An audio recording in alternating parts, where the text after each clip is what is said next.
I'm all of a sudden very nervous about Spider-Man No Way Home, and today I'm going to tell you why. I'm Tobey from Movie Rewind, and without further ado, let's get into it.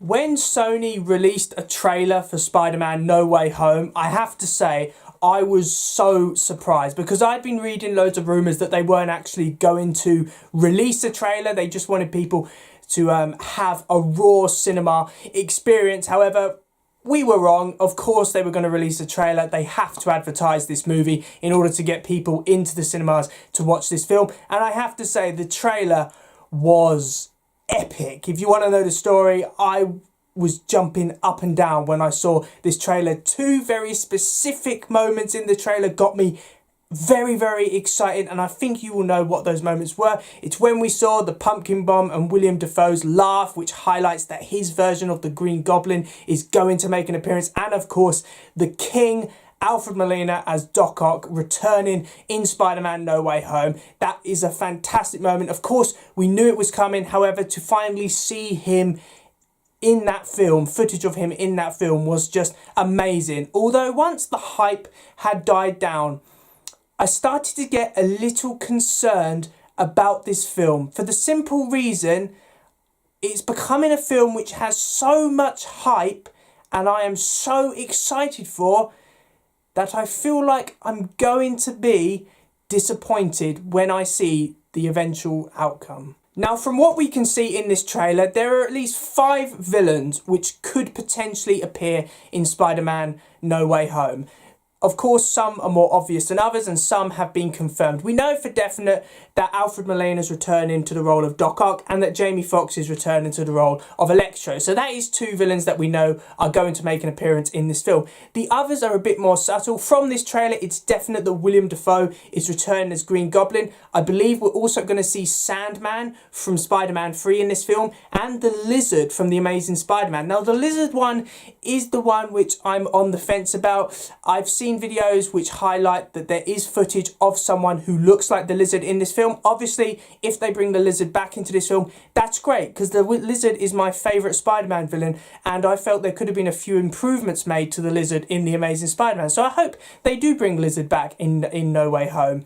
The 6th villain, we don't know yet. I personally think they're going down the route of having the Sinister Six, even though they probably won't say that in the film. It's pretty obvious. I think they're going to go with the Sinister Six, and I think it's going to be Vulture. For the simple reason, I think they would like a villain from Tom Holland's Spider-Man films, and as Mysterio died at the end of Far From Home, I just think it makes sense to bring Vulture back in No Way Home, as he's one of the few Spider-Man villains Tom Holland has encountered who is still alive. Now, you might be saying, why am I concerned about this? They're bringing back previous villains. I should be really happy, and yes, the nostalgia in me, of course, is very excited about this. However, that doesn't mean that I'm not concerned, for the simple reason the majority of these villains had good send-offs in their own movies. A classic example is Doc Ock. He had the perfect send-off at the end of Spider-Man 2. He would not die a monster, and he saved the city. Now, I don't want that perfect send-off to be weakened by the events of No Way Home. That is something I am very concerned about. My other concern with this film is the fact that it's going to be bloated. We have at least 5 former villains from previous films returning.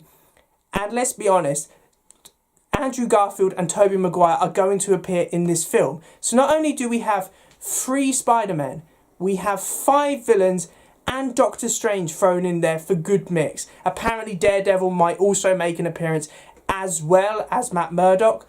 So I'm a little concerned that this film is going to be very, very bloated. I think I'll feel better when I know the runtime for this film. So at the moment, I have mixed feelings. The trailer, of course, made me very excited for this film. It is a Spider-Man film, and if it is true that Tobey Maguire and Andrew Garfield are returning to the roles of Peter Parker and Spider-Man, that is fantastic. I cannot physically wait for December. However, that doesn't mean that I'm not concerned that this film is going to be bloated.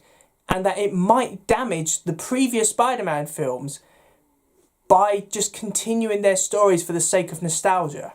So thanks for watching, guys. I really do hope that you enjoyed this video. Please remember to like, comment and subscribe in order to receive great and maybe even improved quality content in the future, and I will see you in another one. See ya.